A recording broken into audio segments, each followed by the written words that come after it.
Buddy. My name is Lucas Davidson. I did my paper on autism spectrum disorder or ASD. Um, I'm just going to be going through like some of the with diagnosis, causes, current treatments of it, and kind of like my own personal experience with autism and why it's personal to me.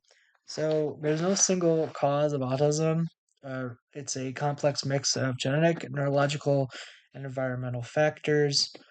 Basically, there are many genes involved which can affect early brain development. Autism is also associated with certain medical conditions like Fragile X syndrome and epilepsy. But it's important to note that vaccines do not cause autism, despite some myths out there and misinformation. In the DSM-5, autism is no longer broken into separate conditions like Asperger's. Um, the main diagnostic features include participant partic- per- pertis- persistent deficits in social communication and interaction, restricted and repetitive patterns of behavior and interests and activities. Um, some symptoms may show up in early development, but they can appear varying at different age, cognitive ability, and culture. Some researchers raised concern that they thought the DSM-5 might exclude higher functioning individuals, but they found out that the DSM-5 can, uh, with the right diagnostic tools, the DSM-5 can still be accurate across age and ability. So for treatments of autism, there's no cure for autism. It's basically curing autism is more of supporting autism, if that makes sense. Some of the effective methods to help with autism are applied behavioral analysis and speech and occupational therapies. So basically, new approaches for helping with autism. Basically, it's social skills training tailored for young kids, teens, and adults. Basically, there's these interdisciplinary teams they use.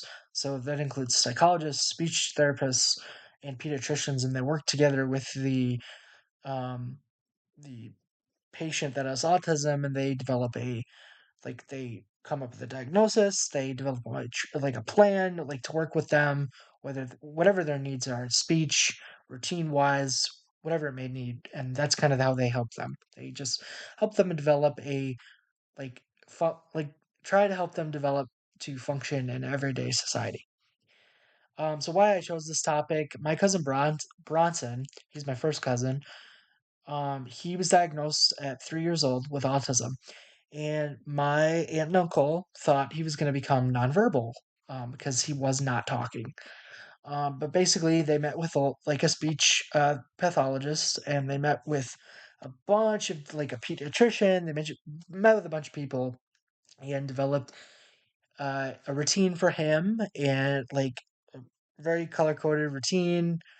And they worked with him heavily, like on vote, like speech, like you name whatever, like brushing your teeth, any everyday routine you can think of. They did it with him because they needed something that would stick and that so he could become more functioning as he grew up. Um, like I said, over time, he became super talkative with his routines, and he loves quoting movies. He's very repetitive, and in quoting movies, he loves the movie Incredibles, and he quotes that movie to death. If you don't know, Samuel L. Jackson's also in that movie, and he loves Samuel L. Jackson. But that has led him to Google and YouTube other quotes that Samuel L. Jackson has said. So if you know, Samuel L. Jackson's been in Pulp Fiction. He says a lot of swear words in that movie. So my cousin says a lot of swear words because he quotes, but he justifies it by saying, I'm just quoting Samuel L. Jackson, which is very funny if you ever come to dinner sometime around our with our family. It's awesome, but everybody's super understanding, so it's totally okay.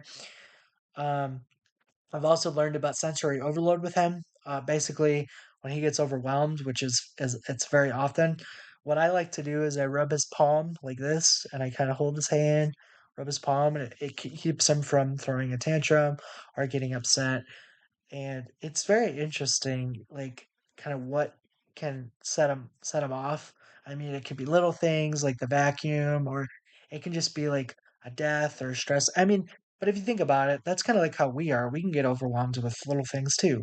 And it's just very interesting to like witness like that growing up. And it taught me a lot about responsibility and just like how to treat people with respect, even if they're different than you. So basically, autism is not just one condition, it's a complex spectrum with vari- wide range of experiences, and basically understanding how this diagnosis has changed, how treatments are evolving, can build more understanding and an informed society. Yeah, so that's my presentation. Thank you all. Sorry I ran a little late, but I just want to get my point across. Bye.